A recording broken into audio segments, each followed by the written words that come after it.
Mais qu'est-ce qu'ils font les ados sur Internet? Mais ils font quoi ces jeunes sur Internet? Mais ils font quoi les ados sur Internet? Mais qu'est-ce qu'ils font les ados sur Ils font sur Internet Internet, les Mais ados. qu'est-ce qu'ils font les ados sur Mais Internet qu'est-ce qu'ils font ces ados sur Internet? Cyber, les ados témoignent. Héloïse Dupin de Saint-Cyr. Je ne sais pas pour vous, mais de mon côté, mes ados peuvent passer des heures à regarder des vidéos en boucle sur YouTube ou n'importe quel autre réseau. J'ai un peu l'impression qu'ils perdent leur temps, que ça les abrutit et qu'ils restent dans leur bulle à faire défiler leurs vidéos. Comme si YouTube ou Instagram allaient leur donner un boulot. Bref, cette génération qui passe son temps à mater des vidéos, elle me dépasse un peu parfois. Et pourtant, ils auraient tort de s'en priver. YouTube, TikTok, Instagram, des millions de contenus à portée de main. De quoi découvrir des univers, acquérir des connaissances et même trouver sa vocation professionnelle. Et oui, aujourd'hui on va essayer de parler de contenu vidéo, des réseaux sociaux sous un angle positif. On ne va pas occulter la problématique, mais on veut surtout essayer de comprendre en quoi YouTube ou Instagram a permis à une jeune fille de 15 ans en classe de seconde de se découvrir une passion pour l'univers du sport automobile. Bonjour, je suis Héloïse, maman de 3 enfants connectés. J'ai travaillé pendant 20 ans auprès des plus grandes entreprises françaises à les sécuriser contre tout type d'attaque et prévenir de tous les dangers. Je fais partie des experts en cyberdéfense. Et pourtant, comme vous peut-être, quand mes ados ont été en âge d'avoir leur smartphone, je me suis trouvée complètement dépassée. J'ai créé ce podcast pour nous permettre de nous informer et vous offrir un prétexte à l'échange. Aujourd'hui, on parle donc avec Jeanne de sa découverte pour la passion automobile et Jeanne qui passe pas mal de son temps à consulter des contenus vidéo. Bonjour Jeanne, comment vas-tu ? Bonjour, je vais bien. Au cours de notre présentation, tu m'as partagé ta passion pour l'automobile et dont on va parler un petit peu plus tard. Aujourd'hui, simplement qu'en introduction, est-ce que tu peux me dire combien de temps tu passes à peu près sur Internet sur ton téléphone ? Je pense que je passe environ 4h30 sur mon téléphone. Par jour ? Oui, par jour. Sur les 4h30 de temps que tu passes, est-ce que tu as une idée de la part que tu passes sur les réseaux sociaux ? Je pense que je passe la plupart du temps sur les réseaux sociaux. Lesquels ? Sur Instagram en particulier. Et alors, est-ce que tu peux nous raconter ce que tu vas voir sur Instagram ? À quoi ça ressemble en fait quand Jeanne fait défiler des vidéos sur Instagram ? Souvent, je regarde un peu l'actu de ce que les comptes F1 ils ont posté. Après aussi les stories de plus perso de chaque membre des écuries. Et après sinon aussi je parle avec mes amis sur Insta. Donc du coup là tu me parlais déjà de Formule 1. Quelles sont les applications ou les plateformes que tu utilises le plus sur ton téléphone ? Je n'utilise quasi que Insta sur mon téléphone. Après sur YouTube et tout j'utilise plus sur mon ordinateur. Et à quoi ressemble une journée typique que tu passes sur ton smartphone ? Les 4h30 elles sont réparties comment ? Quand je me réveille, je vais un peu sur Insta. Après, quand je dois aller en cours, je ne l'ai pas jusqu'au midi où je repasse un peu sur Insta. Et après, sinon, quand je rentre. Et après, la plupart du temps, je pense que c'est dans la soirée que je passe le plus de temps. Le midi, tu peux utiliser ton téléphone à l'école ? Oui, c'est autorisé en lycée. Et quand je rentre chez moi, sinon, certains midis, je rentre chez moi pour aller manger. Et dans ces cas-là, quand tu es le midi à l'école, donc tu as d'autres amis qui sont avec toi, ils sont aussi sur Instagram ? Le midi, quand je suis avec mes amis, je suis pas trop sur mon téléphone, juste pour regarder un peu ce qui se passe. Mais sinon, on est tous un peu sur notre téléphone, mais sinon, on parle plus entre nous que d'être sur notre téléphone. Est-ce que vous avez d'autres activités que le téléphone ou parler à l'heure du déjeuner ? Est-ce que vous jouez aux cartes ? Est-ce que vous jouez au ping-pong ? Est-ce qu'il y a des activités de ce type-là qui sont proposées dans le cadre de votre lycée ? Non, on n'a pas d'activité à part parler. En quoi l'utilisation de ton téléphone est importante pour toi ? Et du coup, ça me permet un peu de voir ce qui se passe dans l'actualité et aussi de pouvoir communiquer avec mes amis aussi. Quelle est la dernière actualité importante sur laquelle tu as mis le doigt ? C'est un youtubeur qui s'appelle Hugo Décrypte qui met des actualités. Et récemment, du coup, il a posté le nouveau Premier ministre qui va être Gabriel Attal. Et qu'est-ce que tu en penses ? Moi, je ne m'y connais pas trop en politique, mais mon père il m'a dit que ça allait être un peu compliqué parce qu'il est jeune et tout. Et avoir l'information comme ça disponible sur Instagram, du coup, est-ce que pour toi, tu trouves ça facile, utile ? Quelle différence tu fais entre avoir cette actualité sur ton compte sur Instagram et au journal télévisé le soir, par exemple ? En fait, En ce moment, tout ce qui était visé, c'est un petit peu ce qui parlait de la guerre en Ukraine, tout ça. Et j'ai un petit frère, du coup, qui a 8 ans. Et les parents, ils veulent pas trop qu'ils regardent ça. Donc, il n'y a pas souvent le journal télévisé. Du coup, sur Insta, je vois toutes les actualités qui se passent plus en détail aussi. Donc en fait, s'il n'y avait pas Instagram, tu n'aurais pas de source d'information disponible, c'est ça? Ouais, je pense que j'en aurais beaucoup moins parce qu'on regarde toutes les choses sur la guerre et les violences qui se passent. Ça, je pense que je ne serais pas au courant. Du coup, ton père, qui ne regarde pas le journal de 20h, comment est-ce qu'il s'est informé de l'actualité? Comment il a su que c'était Gabriel Attal, par exemple, qui était Premier ministre? Je pense sur les réseaux aussi ou sur Internet, sur ces pages d'actualité. Et est-ce que tu penses que ton téléphone a un impact sur ton temps libre? Oui, je pense que pendant les vacances, je pourrais sortir beaucoup plus. Et en l'état, je suis plus sur mon téléphone, dans mon lit, voilà. Donc tu restes dans ton lit et puis tu scrolles. Et donc là, un jour, en scrollant, t'es tombé sur des vidéos de Formule 1. Donc raconte-nous comment ça s'est passé. C'était plus en colo où j'ai un ami qui m'a un peu forcé entre guillemets à regarder du coup la série sur Netflix F1. Après on a commencé à en parler plus et on s'est revus du coup 6 semaines après. Dans les 6 semaines on a commencé à regarder un peu en appel les grands prix qui se passent et mutuellement à s'informer de ce qui se passe, à se dire nos avis. Et après du coup on a continué à regarder quand on s'est revus 6 semaines plus tard.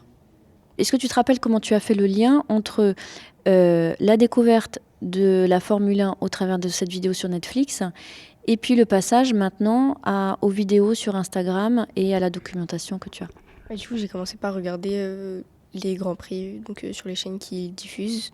Et après, au fur et à mesure, du coup, je me suis renseignée sur Insta pour m'abonner au compte de la Formule 1 et au compte de chaque écurie. Et alors sur les comptes de chaque écurie de Formule 1, déjà, est-ce que tu peux dire quelles écuries tu as découvertes grâce à Instagram? Je pense que j'ai découvert toutes les écuries sur Insta. Alors pour ceux qui ne connaissent pas, c'est qui les écuries sur Insta?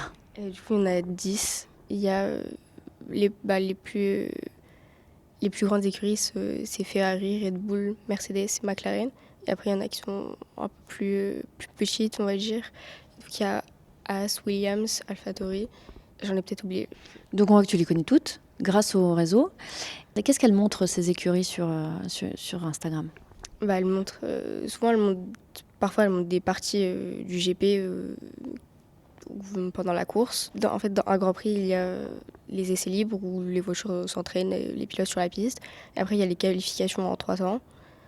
Et après, du coup, il y a la course les derniers jours. Et chaque écurie, souvent, elles le mettent sur Insta des parties de la course les plus importantes. Et aussi, souvent, ils sont là pour une longue durée dans le pays. Et donc, ils font des jeux avec leurs pilotes, ils montent un peu leur voiture, etc. Et ce que tu aimes regarder, c'est quoi? C'est les pilotes, c'est le moteur, c'est la fabrication, c'est l'entraînement? J'aime tout regarder. Est-ce qu'il y a des écuries que tu préfères? Ouais, je préfère Ferrari et McLaren. Je ne saurais pas dire pourquoi, mais je sais que c'est celle que je préfère. Voilà. Et quand les écuries montrent des vidéos comme ça, est-ce qu'ils montrent que les voitures ou est-ce qu'ils montrent aussi les gens qui travaillent sur ces voitures? La fabrication des voitures, du coup, c'est pendant la période actuelle, c'est entre décembre et février, où ils sont en train de fabriquer du coup leur nouvelle voiture pour la prochaine saison. Et c'est là qu'ils construisent. Après, tous ceux qui fabriquent la voiture, on les voit pas trop. Mais après, donc les ingénieurs qui sont présents dans les paddocks, donc là où il y a les écuries, on les voit souvent. Ouais. Est-ce qu'il y a des noms de pilotes que tu connais? Je les connais tous. Du coup, mes pilotes préférés, après, il y a Charles Leclerc et Lando Norris. Qui court pour quelle écurie? Donc Charles Leclerc, il est chez Ferrari et Lando Norris, il est chez McLaren. Tu dis que la fabrication des voitures se déroule en ce moment. Et donc concrètement, ça se passe comment sur Instagram quand on regarde la préparation d'une voiture? La préparation de la voiture, on ne la voit pas parce que le but, c'est pour chaque écurie, c'est d'avoir la voiture qui sera la plus performante suivant tous les circuits. Du coup, ils ne montrent pas trop ça parce que sinon, les autres, ils pourraient s'inspirer et recopier un peu. Mais du coup, là, on a eu les dates pour Ferrari, Mercedes, Williams, je crois, et Haas pour la découverte des voitures qui se feront du coup en février. Ça se fera où? Je pense que c'est dans les pays de chaque écurie. Est-ce que toi, tu vas avoir l'opportunité d'aller voir des voitures pour de vrai? Mon père il m'a dit que si j'avais 14 de moyenne en anglais, il m'emmènerait voir un GP. Et t'en es où là? Ah, j'en suis un peu loin. Là, c'était un peu compliqué, j'étais mauvaise note, mais il m'a dit que c'était pour le 3e trimestre. Je voulais en est au 2e, donc il y a encore le temps de se rattraper. Et est-ce que tu penses que c'est un métier que tu aurais découvert s'il n'y avait pas eu les réseaux sociaux? Non, je pense pas que j'aurais découvert. Parce que c'est vraiment Instagram qui m'a appris des choses, qui m'a fait découvrir vraiment tout. Quand on a préparé cette émission, tu m'as dit que tu aimerais travailler dans l'ingénierie automobile. Sur quoi en particulier? Moi, j'aimerais bien concevoir les voitures, du coup, être ingénieur, concevoir les voitures pour les rendre plus performantes et tout ça. Qu'est-ce qui t'amuse le plus? J'aime bien j'aime bien le bricolage un peu, fabriquer des choses, donc pourquoi pas fabriquer une voiture? Aujourd'hui, là, tu me disais que la préparation des voitures, elle n'est pas visible sur les comptes Instagram. Pourtant, c'est ça que tu aimerais faire. Comment est-ce que tu vas faire pour découvrir si ça te plaît ou pas, ce métier? Après, je pense que dans les études d'ingénierie, on va un peu faire des choses qui seront en rapport au fur et à mesure. Je pense que dans ça, je saurais si... après, je pense pas que ça va vraiment me déplaire, parce que vraiment, j'aime bien tout ce qui est dans les voitures, donc je pense quand même que ça va me plaire. Après, je pense que dans les études, du coup, je vais découvrir si au final, ça me plaît moins que ce que je pensais. Est-ce que tu sais si c'est une voie qui est simple ou s'il y a beaucoup de gens qui veulent faire ça? Ah non, j'en ai aucune idée. Et sur Instagram, donc aujourd'hui, là, ils sont en train de préparer les voitures. Les courses ont lieu à partir de quand? Début mars. Et après, du coup, c'est jusqu'à début décembre. Comment tu vas faire pour les suivre? Avant, je suivais sur la Belgique parce que c'était gratuit. Parce que avec un VPN, sauf que, en fait, ils ont interdit des VPN. Du coup, pour l'instant, je ne sais pas comment je vais faire pour regarder. Mais après, sinon, il y a Canal+ qui diffuse. Et sinon, il y a l'application F1 directement pour regarder, qui est aussi payante. D'accord. Et donc, c'est quoi le VPN, là, en Belgique, dont tu parlais? C'est un VPN et après, c'est pas un VPN de Belgique, mais on met un VPN, après on se connecte sur la chaîne de télé qui diffuse ça, qui est en Belgique du coup. Alors, j'ai pas compris comment on fait pour se connecter à un VPN qui après se connecte sur une chaîne télé en Belgique. Tu peux nous expliquer? C'est mon père qui a trouvé le VPN et après juste on installe l'application et du coup on peut l'activer. Et ça va s'activer sur notre téléphone et ça va faire comme si nous on était en Belgique. Ton père, il fait du hacking? Oui, un peu. Et ça lui arrive souvent de faire des choses comme ça? Après, le VPN, c'est pas trop hacké parce que on paye, mais parfois, il aime bien trafiquer un peu des trucs. Voilà. Et quand tu dis il aime bien trafiquer des trucs, ça lui arrive, donc là, c'est pour que tu aies accès à de la Formule 1 au travers d'une chaîne belge. Et quand tu dis il aime bien trafiquer des trucs, est-ce qu'il y a d'autres trucs qui sont amusants que tu pourrais raconter? Je crois pas que ça soit trop légal, mais il m'avait dit que quand les voitures elles étaient pas assurées, il avait un petit truc pour activer les options qui sont souvent payantes, comme les sièges chauffants, les volants chauffants dans les voitures. Dans les voitures automobiles, les vraies voitures automobiles? Oui, les vraies voitures avec lesquelles on roule. Ce que tu veux dire, c'est que sur les auditeurs qui nous écoutent, s'il y en a un qui a une voiture n'importe laquelle, en fait, on appelle ton papa et il sait nous activer le siège chauffant? Après, c'était sur des voitures qui n'étaient pas assurées. Vu que les voitures avec le Travia elles sont assurées, il le fait pas. Mais si les voitures n'étaient pas assurées, oui, il le fait. Dis donc, il est ingénieux ton papa.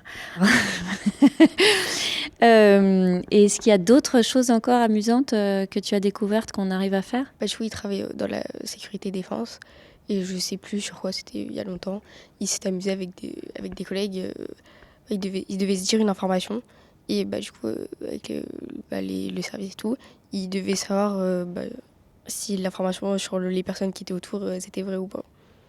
Ah, c'est-à-dire qu'il devait vérifier si une information était une fake news ou pas. C'est bien ça? Oui, sur des personnes, du coup, ils étaient, je sais pas combien ils étaient, mais c'était leur petit groupe et ils ont fait ça. Et la conclusion, c'était quoi, tu te rappelles? Non, je sais plus. Et quel était l'intérêt de faire ça? C'était juste un jeu, il y avait pas, je pense pas qu'il y avait plus d'intérêt que ça.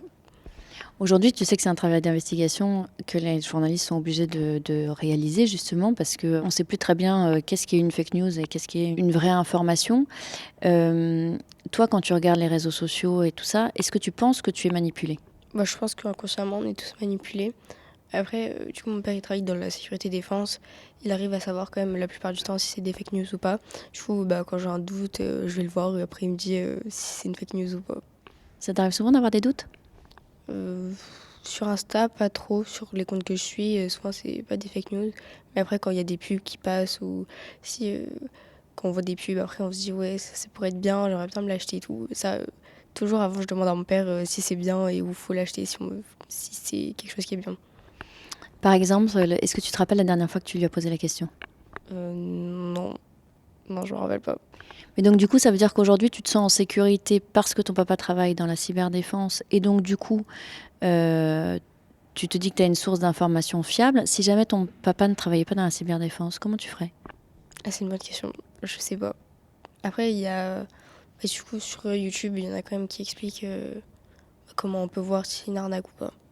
Et tu crois que c'est vrai ce qu'il raconte sur YouTube? J'espère pour les gens qui regardent, hein, parce que sinon, ça va être un peu compliqué. Qu'est-ce qu'il raconte sur YouTube? Comment est-ce qu'on fait pour identifier une fake news d'une vraie? Je sais pas. Moi, je demande à mon père, donc c'est lui qui sait. Et tes copains de classe, est-ce que tu as des discussions comme ça sur les fake news avec eux? Non, on n'a pas plus de discussions que ça. Déçu. C'est formidable parce que là, ce qu'on comprend, c'est que grâce aux réseaux sociaux, du coup, tu as presque trouvé ta voie. Alors, bien sûr, tu as le temps de changer, mais tu as presque trouvé ta voie. Si jamais il n'y avait pas eu les réseaux sociaux, qu'est-ce que tu penses que tu aurais aimé faire plus tard aujourd'hui, tu sais? Non, je sais pas. Quand j'étais petite, je changeais beaucoup de ce que je voulais faire, donc non, je sais pas. Aujourd'hui, tu es sûre de toi? Je pense pas que je suis sûre à 100%, mais en tout cas, c'est vraiment une voie qui m'inspire et que j'aimerais continuer, même si c'est pas forcément exactement ça. Qu'est-ce que tu pourrais dire aux parents qui t'écoutent sur l'utilisation d'Instagram Ça peut être bien pour s'informer, pour apprendre des choses, pour plein de choses différentes. Donc là, dans ton cas, c'est la découverte d'un futur métier. Et sinon? Et sinon, sur l'actualité, du coup, il y a plein de comptes certifiés qui informent sur l'actualité. Tu comprends qu'il y a des parents qui pètent les plombs quand ils voient leurs ados connectés à Internet 4h30 par jour? Ah oui, je peux comprendre un peu, mais en vrai, c'est un peu la génération, donc on y peut un peu rien quand même. Tu crois que les parents, ils n'y peuvent rien? En fait, c'est les prochaines générations, là, je vois mon frère qui a 8 ans et tout, et ses copains qui ont déjà des téléphones, alors que moi, même moi, et je sais que moi, quand j'étais en primaire, à 8 ans, personne n'avait de téléphone. Je pense que c'est un peu aussi la génération qui fait qu'au fur et à mesure, ils sont plus sur les téléphones, les enfants. Et quand on se dit que là, tu es passionné de Formule 1 et que tu passes 4h30 par jour, principalement sur Instagram, a priori à regarder aussi principalement des formations de voitures et Formule 1, ça fait quand même des heures et des heures et des heures de formation sur la Formule 1. Tu pourrais presque rentrer sur le marché du travail demain, non? Je pense pas quand même, parce que sur les 4 heures où je regarde, quand on scrolle, souvent il y a pas que ça. Et aussi sur le temps, je parle à des gens sur Insta avec qui je parle que sur Insta. Parce que du coup, on n'a pas besoin du numéro de téléphone et tout. On a juste besoin du compte et voilà. Tu parles avec des gens à propos de Formule 1 ou avec des gens en général? Avec des gens en général. Est-ce que tu as fait des rencontres de passionnés de Formule 1 aussi au travers des réseaux? Non, pas spécialement. Est-ce que tu aimerais en faire? Oui, ça peut toujours être intéressant de partager des avis différents. Ce serait quoi les thèmes de discussion? Je sais pas, ça dépend des jours. Il y en a plein. Du coup, là, je pense que ça va être du coup, les futures voitures, comment elles vont être développées, lesquelles seront les plus performantes pour la prochaine saison. Parce que du coup, la dernière saison, il y avait quand même une énorme domination de Red Bull par rapport à tous les autres. Pourquoi est-ce qu'il y avait une domination de Red Bull? Tu te rappelles? C'était quoi leur innovation? Non, je me rappelle pas c'est quoi leur innovation, mais en tout cas, leur voiture, sur la majorité des circuits, avec du coup leur pilote Max Verstappen, qui est le champion du monde actuel, il a quasiment fini premier de tous les GP. Tu penses que c'est lié au pilote ou tu penses que c'est lié à la voiture ou tu penses que c'est lié à toute l'écurie? Tu penses que tu as une idée là? Je pense que c'est un peu des deux, puisque on peut être un bon pilote, mais si on n'a pas la voiture, ça peut pas fonctionner. Mais si on a la voiture et qu'on ne sait pas piloter, ça fonctionne pas non plus. Je pense qu'il faut un peu de tout, il faut être bon pilote, avoir une bonne voiture et des bons ingénieurs derrière. Cet avis-là, c'est ce qui est partagé également sur les réseaux? Oui, certains pilotes le partagent comme avis. Est-ce que tu penses qu'il y a des écuries qui sont moins sympathiques que d'autres? Moins sympathique, non, je pense pas. Tu crois que l'ambiance est bonne partout? L'ambiance, ça peut pas être bonne partout. Je sais qu'il y a eu un peu des problèmes chez Ferrari avec le contrat d'un des deux pilotes. Donc il y a forcément des problèmes un peu, même avec La team principale de Mercedes, il y a eu un peu des problèmes. Mais sinon, en général, quand même, en fait, surtout ce qui est partagé, c'est quasiment que du positif. Après, je pense qu'à l'intérieur, il y a quand même un peu des conflits. Tout peut pas être parfait, tout peut pas être... voilà. Ce conflit-là, tu l'as découvert aussi au travers d'Instagram ? Oui, j'ai découvert au travers d'Instagram. Là, tu me parlais des comptes des écuries auxquels tu étais abonné, mais est-ce qu'il y a des fans qui publient également des vidéos et dont tu es abonné ? Je suis pas trop abonnée aux comptes fans. Je suis surtout les comptes qui sont certifiés. Voilà. Et toi, est-ce que tu publies ? Moi, non, je publie pas trop. Et pourquoi ? Je sais pas, je préfère regarder que de publier. Donc là, si tu as 14 en anglais, tu vas pouvoir aller voir un Grand Prix de Formule 1. Qu'est-ce qui te plaît dans l'idée d'aller voir ce Grand Prix ? C'est d'aller voir les voitures en vrai, de voir la course, les pilotes, piloter. C'est intéressant quand même. Tu crois que tu vas pouvoir t'approcher ? Après, ça dépend parce que ça coûte un peu cher. Et après, les passes VIP, je sais qu'on peut aller dans les paddocks et tout, donc on peut s'approcher quand même assez proche dans les paddocks pour les voitures, les pilotes. Mais après, sinon, les places qui sont pas VIP, qui sont quand même assez chères. Et en fait, le prix, il dépend aussi du circuit. Mais sinon, pour le moins cher, on ne peut pas s'approcher, mais on est quand même dans les gradins où on voit bien de haut. Est-ce qu'au travers des comptes Instagram, tu peux contacter une écurie pour dire je m'appelle Jeanne, j'ai 15 ans et je suis fan de votre écurie. Si j'ai 14 de moyenne en anglais, je vais venir vous voir. Est-ce que vous pourriez m'ouvrir ? Techniquement, c'est possible parce qu'on peut leur envoyer un message, mais je pense que ils reçoivent tellement de messages que ça va être difficile de se faire répondre. Est-ce que tu as envie d'essayer ? On peut toujours essayer. De toute façon, il n'y a rien à perdre. Exactement. Il y a une phrase qui dit « le nom, on l'a déjà », donc de toute façon, tu peux y aller. T'as rien à perdre. Pour les parents qui écoutent, quel avantage tu trouves à avoir un téléphone à ton âge ? C'est bien pour communiquer avec ses amis, pour se renseigner aussi sur l'actualité et toutes les choses comme ça. C'est quoi le principal défi que tu as face à l'utilisation de ce téléphone ? C'est de lâcher un peu mon téléphone parfois pour faire d'autres choses. Alors comment tu t'y prends ? Je m'y prends pas trop. J'arrive pas trop. Enfin, ça dépend. Il y a des jours où j'ai envie de bouger, il y a des jours où je préfère rester dans ma chambre à rien faire. Et qu'est-ce qui t'aiderait pour faire autre chose ? En hiver, après, on n'a pas trop envie de bouger, mais après, pendant les vacances d'été, je suis quand même moins sur mon téléphone, je sors plus. Voilà. Donc toi, ce qui t'aiderait, c'est le soleil ? Ouais, et qu'il fasse un peu plus chaud, parce que là, il fait un petit peu froid. Qu'est-ce qui est le plus difficile quand tu lâches ton téléphone ? Je trouve pas que ça soit si difficile de lâcher mon téléphone, à part quand je suis en discussion avec des gens et qu'on a quand même envie de suivre le fil de la discussion. Mais sinon, je trouve pas que ça soit si difficile que ça. Alors moi, j'ai remarqué qu'effectivement, il y a beaucoup d'ados qui partent au marché avec leurs parents ou quelque part, etc., et qui finalement n'ont pas leur téléphone. Et quelquefois, en fait, cette addiction au téléphone que les adultes constatent, elle est plutôt liée à l'addiction des adultes et pas tant des ados. Est-ce que tu partages cet avis ? Oui, parce que mon papa, il est quand même beaucoup sur son téléphone. Après, il y a aussi un peu pour du travail, mais il est quand même aussi beaucoup sur son téléphone.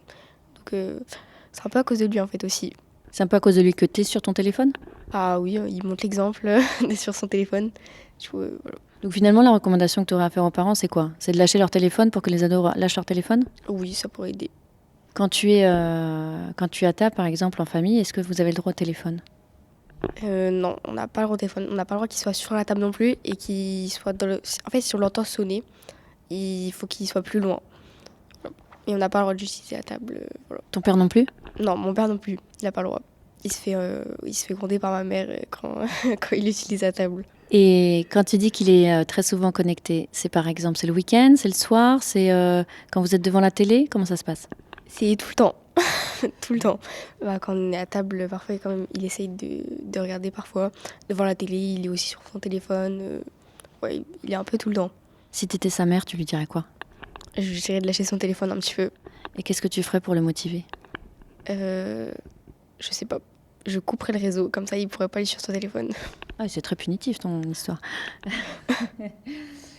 Est-ce que tu as déjà été confrontée à des situations délicates en ligne ?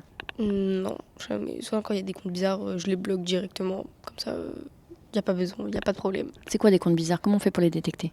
Souvent, il y en a qui envoient des messages avec un lien. Et après, quand on va sur le profil, ils n'ont pas d'abonnés, ils n'ont rien, c'est bizarre. Et du coup, je les bloque direct. Comme ça, il n'y a pas de problème. Donc ça, ce sont des gens qui peuvent te contacter directement sans t'avoir connu avant ? Oui, Ce qui veut dire qu'aujourd'hui, si on donne un téléphone à un enfant de 8 ans ou 9 ans, par exemple, qui n'a pas été informé que n'importe qui peut contacter, il appuie sur le lien et puis quoi, il tombe sur quoi? Bah après, ça dépend. Ça peut être des arnaques, en fait, je sais que sur Insta, souvent quand on se fait hacker, il a la possession du compte et ils envoient des messages à tous les contacts, enfin, du coup, toutes les personnes à qui il a communiqué. Et qui dit oui, j'arrive, j'ai un problème avec mon téléphone, j'ai besoin que tu envoies un message à ce numéro pour pour récupérer mon code PIN, trucs comme ça. Et souvent, du coup, quand on envoie les messages, ça fait débiter de l'argent. Et voilà. À partir de quel âge est-ce que tu penses que c'est raisonnable de donner un téléphone à un enfant? Ah, je sais pas. Je pense que quand même, à l'entrée au collège, c'est bien quand même d'avoir un téléphone pour être un peu... Sinon, je sais qu'il y en a, ils peuvent se sentir un peu à l'écart, parce que souvent au collège, tout le monde a des téléphones. Plus tôt, je pense que c'est un peu jeune. Après, il faut, même début collège, il faut quand même avoir un contrôle parental, un peu, que ça soit un peu surveillé. Et après, voilà. Un contrôle parental pour le contenu ou pour le temps qui est passé sur Internet? Pour tout, je pense, au début. Et après, enlever au fur et à mesure, quand l'enfant grandit. Et toi, quand tu seras maman, tu crois que tu donneras un téléphone à quel âge à ton enfant? En fait, je pense qu'on se dit tous, oui, on leur donnera pas avant le collège, le lycée et tout. Mais qu'au final, en fait, avec l'ambiance de la société et tout, ça nous incite à leur donner plus jeunes. Et pour toi, le téléphone, c'est un synonyme de liberté ou à l'inverse, c'est un synonyme je vais pas dire de prison, mais en tout cas d'attachement, etc. Je pense, quand on scrolle, c'est plus de l'emprisonnement, parce que souvent, on n'a pas trop envie d'arrêter. Mais après, pour le contenu, quand ce sont des publications, des trucs comme ça, où on peut récolter des informations plus sur l'actualité et tout, c'est plus de la liberté. Là, on voit que les réseaux sociaux t'ont aidé en fait à découvrir un métier sur l'ingénierie automobile. À ton avis, est-ce qu'il y a des contenus ou des communautés en ligne qui pourraient servir à ton aspiration pour ce métier-là? Je suis un peu dans les formes d'éducation, je suis dans celui de la F1 qui est un peu vide vu qu'il n'y a pas de Grand Prix.